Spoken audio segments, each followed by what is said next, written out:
Salut mes petites panthères roses, comment allez-vous ce soir? Bien? Est-ce que je reviens pour un tirage?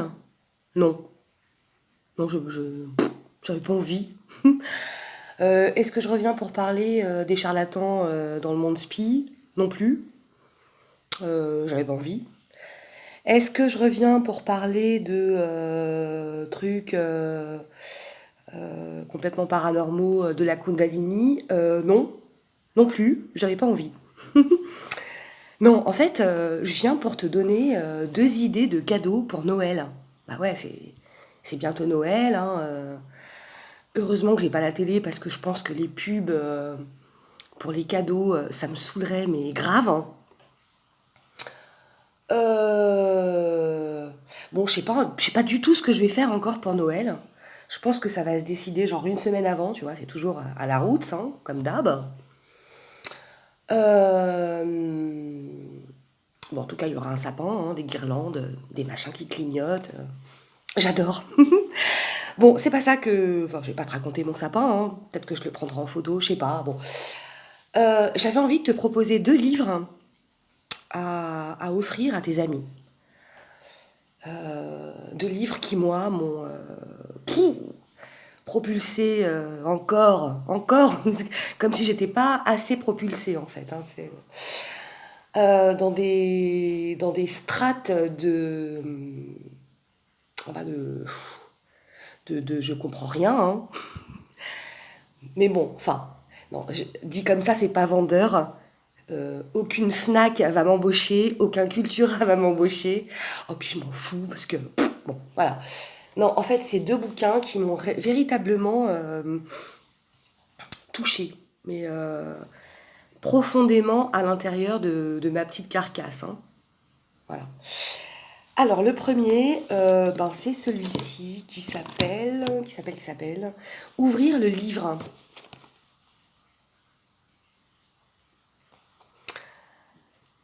Il est très particulier ce bouquin. Alors, c'était quelques. Attends, je dis pas de bêtises. Hum, à peine quelques mois après ma rencontre avec le Seigneur, avec Dieu. Bon, chez moi, j'avais pas de Bible, hein. Heureusement, un super curé m'en a offert une comme ça, quelques temps plus tard. Donc j'avais pas de livre en fait, un lire, mais j'écoutais la Bible via YouTube, hein, finalement parce que quand tu cherches, ben voilà, enfin t'as tout sur YouTube, hein. Quand tu veux écouter la parole de Dieu, tu la trouves, hein. Et puis je sais pas, j'avais un rapport super compliqué avec la Bible, déjà, enfin, bon, je l'avais déjà lu très très jeune dans un contexte un peu particulier. Euh, J'avais pas compris, évidemment. J'avais ressenti certaines choses, mais pas compris l'essence même, hein, du message. Et puis, alors comment ça s'est passé? C'est très bizarre. Enfin, tout est bizarre en fait. Enfin, non, tout est beau, tout est extraordinaire plutôt. Je rentrais du boulot. Bon, voilà. Puis, ouais. Ce qui me fait penser à ça, c'est que tu vois, le jour tombait très très vite. Donc on devait être à la même période que maintenant, mais il y a presque, enfin il y a 3 ans quoi, en gros. Pardon, me gratte, un truc qui me gratte là, ouh là là, ça me gratte. Ça y est, c'est parti. Je partais faire des courses, hein, vraiment, avec ma liste, hein, toujours la vieille liste dans la vieille poche, 1 litre de lait, des abricots, bref. Et puis, en passant devant le Cultura, juste à côté de chez moi, je sens une espèce de chaleur, hein. Mais cette fameuse chaleur dont je te parle tout le temps, hein, typique kundalinesque, esprit synthesque, euh, qui m'envahit et c'est un truc, je peux pas l'expliquer vraiment avec des mots, mais voilà, je suis tellement envahie que je bifurque de mon chemin d'origine, à savoir la grande surface. pour entrer dans le Cultura, mais sans savoir du tout, mais du tout, ce qui va se passer. Et en fait, j'entends quelque chose qui me dit ça s'arrêtera quand tu arriveras devant le livre. J'imagine là, je me dis oh là là, oh, mais oh là là, mais oh là là, mais arrêtez de me parler, mais c'est qui, vous êtes qui, ça vient d'où, mais oh, qu'est-ce que c'est que ce truc? Bon, puis bon, voilà, enfin, j'ai pas le choix, de toute façon, je rentre dans Cultura, je m'arrête à tous les rayons, évidemment, hein. Politique, philo, psycho, roman policier, les polars, j'adore, je suis une grande fan, hein. Je te ferai un truc d'ailleurs, un tuto bientôt de mon top 10 des meilleurs écrivains. Et je commencerai par Edgar Allan Poe d'ailleurs, hein, magnifique écrivain policier et bien habité aussi, hein. Bref, c'est pas ça le truc. Je vais pas m'égarer. Puis cette chaleur-là, elle me quittait pas, ça partait pas, c'était horrible. Jusqu'à ce que j'arrive au rayon spiritualité. Alors, je m'étais jamais arrêtée, hein. Ça fait des années que je suis dans ma ville. Moi, je m'arrêtais pas à ça, quoi. Je m'arrêtais au rayon manga, DVD, enfin, bon, mais voilà, mais pas spiritualité, non, quoi, non. Enfin, j'en avais déjà lu avant, mais enfin, voilà, non, c'était pas. Bon, spiritualité, tu sais, t'as tout, hein. T'as islam, chrétienté, je sais plus comment ils dénominent la religion juive, enfin bon, toutes les religions les trois religions monothéistes, et puis tout le reste, hein, voilà. Et puis tout le New Age aussi, hein. Puis là, en fait, mes jambes flageolent. Mais elles flageolent, mais je suis je suis une corde de guitare ambulante, quoi. Ouh, ça vibre de partout. Je- et puis, alors, je m'adresse à celui qui me, qui me parle. Et je dis, mais je regarde où? Je regarde où, quoi? C'est quoi? Quelle, quelle, quelle étagère, hein, Et puis j'entends Bible, hein. Je réponds dans ma tête, mais j'en ai pas. Et puis mon bras se lève, hein. Je te jure, hein, toi qui m'écoutes, que ce que je te dis, c'est la réalité, hein. Et même moi, quand je l'ai vécu, j'étais mais choquée, mais d'une choquance, enfin, j'ai rien compris. Mon bras se lève tout seul, et il restait un exemplaire de ce bouquin qui s'appelle Ouvrir le livre, une lecture étonnée de la Bible. Je le saisis, je ne sais pas pourquoi, et je commence à lire la quatrième de couverture que je vais te lire, hein. Pour beaucoup de gens aujourd'hui, la Bible est un livre illisible, inaudible, qui ne leur parle plus, qui ne révèle plus rien.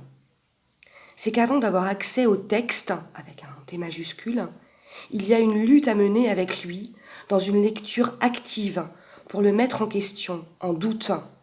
Et ce travail d'interprétation ne peut se faire seul. Ouvrir le livre est un carnet de routes et de rencontres. Le récit d'une lectrice, Sophie, ignorante et incroyante, c'était moi, enfin, d'une curiosité qui ne renonce pas, avec une interlocutrice choisie, Marie, psychanalyste et chercheuse de Bible. Ensemble, s'appuyant sur les langues originelles de la Bible juive et des évangiles, elles cheminent jusqu'à ce basculement où le Dieu auquel il vaut mieux ne pas croire disparaît. Alors seulement, le livre, avec un L majuscule, peut s'ouvrir et se transmettre. Car si nous ne transmettons rien à nos enfants, ils n'ont pas la moindre idée des fondations millénaires du monothéisme. Où trouveront-ils les appuis historiques, les outils symboliques pour démasquer les idoles, se libérer ensemble, avec Abraham, des religions du sacrifice? Alors, imagine ma stupeur. Bon, ce Cultura que je connais par cœur, je suis pote avec les vendeurs, les vendeuses, wesh bro, check. Je lis ça et je sais, je sens, je ressens, je vis dans tout mon corps que c'est pour moi. Il en reste un, c'était pour Karine, quoi. Sincèrement. Je discute pas, de toute façon j'ai pas le choix. Hop, je le prends, je vais à la caisse et je rentre chez moi. J'oublie complètement de faire mes courses et je me plonge dans le bouquin.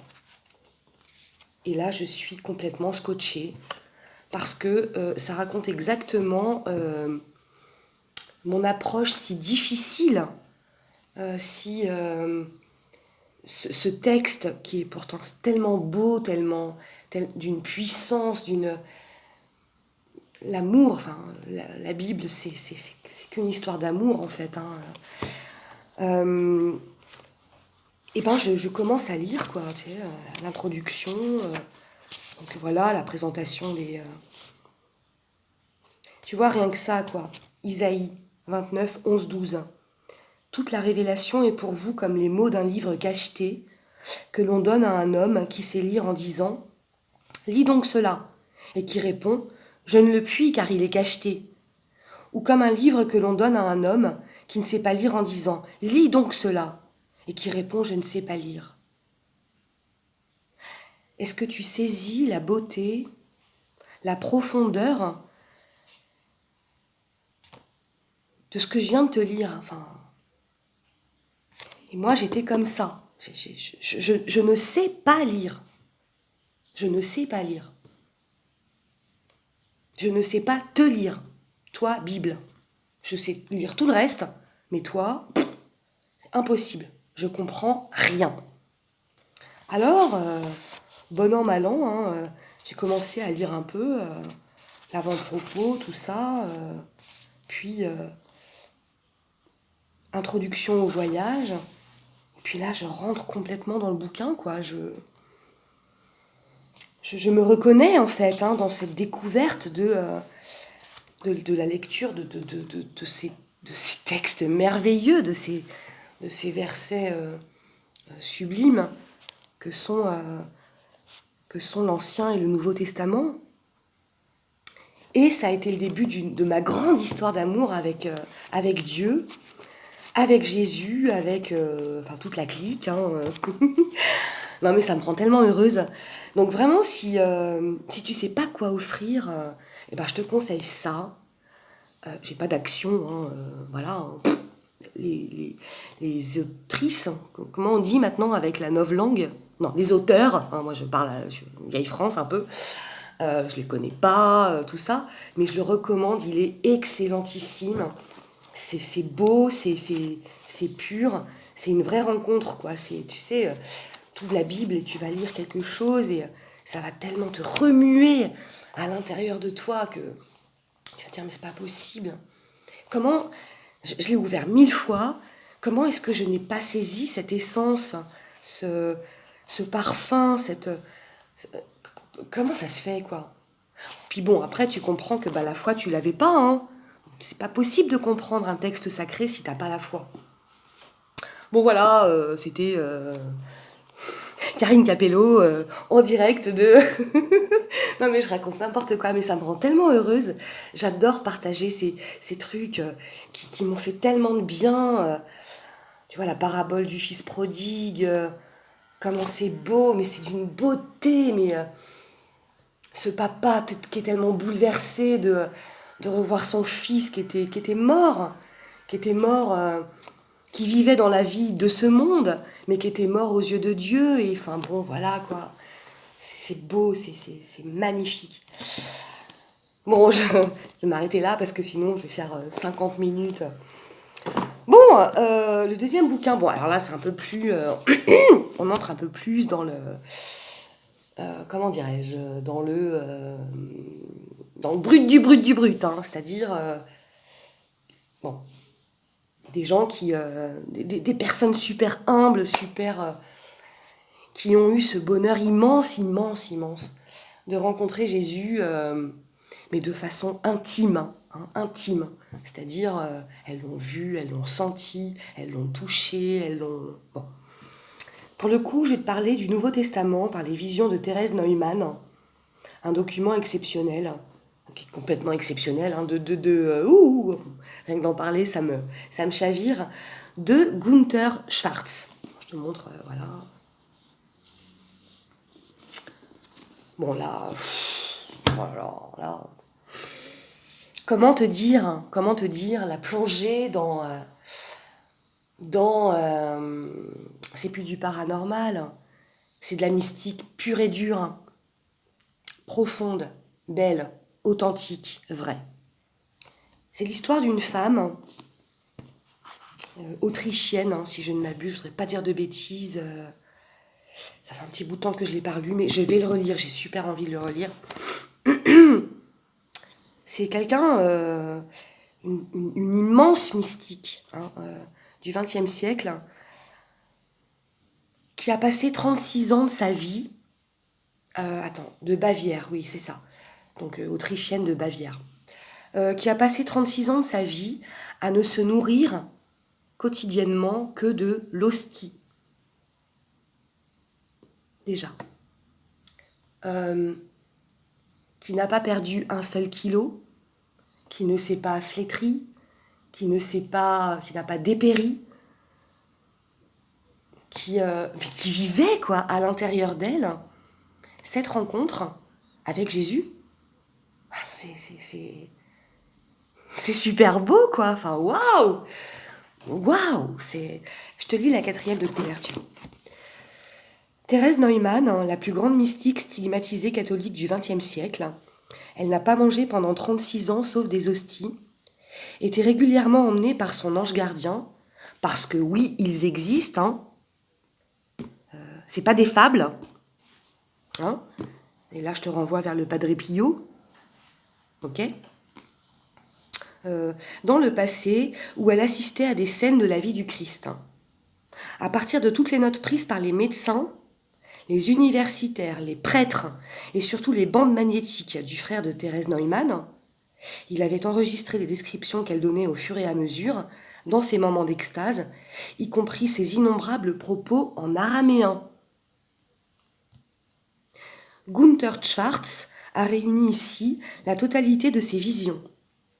Cet ouvrage, non seulement ajoute des détails inconnus au texte canonique des apôtres, donc ce qu'on trouve dans notre Bible, mais nous décrit également un Christ que nous ne connaissons pas, un Jésus intime. Un Jésus intime. Avec des détails si hallucinants et si précis sur sa vie quotidienne qu'on a l'impression de l'accompagner, nous aussi, sur les sentiers de Galilée. Totalement révolutionnaire, unique et bouleversant. Bon, voilà. Linguiste allemand, Gunther Schwarz est spécialiste de l'hébreu, de l'araméen, du grec et du syriaque et a passé sa vie à traduire les textes du Nouveau Testament. Bref, un grand érudit, voilà. Alors, comment je suis tombée sur ce livre ? Bon, alors Thérèse Neumann, dans des trucs que je ne vais pas forcément super expliquer en détail, c'est un nom et un prénom qui m'est venu comme ça, en esprit, enfin voilà, ouais. Et puis je connaissais pas, moi j'y connais rien, j'y connaissais rien, mais rien, avant ma conversion, je connaissais Jésus, mais de nom, Dieu de nom, Padre Pio de nom, et puis, deux autres, Saint Antoine de Padoue, parce que ma grand-mère qui perdait tout le temps, elle passait ses journées à prier Saint Antoine de Padoue, enfin la prière, tout ça qui fait retrouver les objets perdus, donc forcément, je l'ai entendu plusieurs fois. Et puis Sainte Rita, qu'elle adorait. Mais les autres, je connaissais rien, mais rien, quoi. Bon. Et puis un jour, je suis tombée sur une chaîne, voilà, il y avait ce nom qui me trottait dans la tête, j'avais fait quelques recherches Google, puis ça m'avait saisi, quoi. Je m'étais dit, mais wouh, c'est qui cette dame ? C'est qui cette magnifique dame, quoi. Waouh. Et puis je suis tombée sur une chaîne d'un type, Pierre, j'ai plus son nom de famille, je veux pas l'écorcher, mais ça a une consonance russe. Justement sur l'édition Le Jardin des Livres présente des tas de bouquins absolument passionnants, Si je m'écoutais, je ferais fumer ma CB H24. Mais bon, c'est pas possible, donc je me ressaisis et voilà. Et il a fait une description de ce livre. Et là, je me suis sentie mais complètement appelée. Je me suis dit, il est pour moi. Donc bon, voilà, je me le suis procuré, je l'ai lu. Alors, la première fois que je l'ai lu, j'ai pas pu le lire jusqu'à la fin tellement je pleurais en fait. Je pleurais. Je pleurais. Mais on pleure hein, quand on rencontre Dieu. Hein. Oui, bah oui, ça fait partie du truc. Alors je l'ai zappé pendant des mois. Enfin, pas zappé, mais j'ai dit non, je vais lire autre chose. J'y retournerai quand ce sera le moment. Puis ça a été le moment. Je l'ai relu avec un petit peu plus de... Avec un... Enfin, je sais pas, je l'ai relu en sachant que j'étais capable d'intégrer ce que j'allais recevoir comme truc. Et puis effectivement, euh, bon, ça m'a bouleversée, ça m'a chaviré, puis j'ai pas pu m'empêcher de repleurer. Hein. Bon. Et puis je vais le relire une troisième fois, là, dans les jours qui viennent, parce que je suis sûre que je vais comprendre d'autres choses. Donc voilà, toi, cher ami qui me regarde, euh, vraiment, c'est deux super idées de cadeaux. Euh, voilà, enfin voilà, j'avais envie de te partager ça, et puis je te fais des gros bisous, et je te souhaite un bon vendredi demain, et puis plein de bonnes choses. Voilà, salut!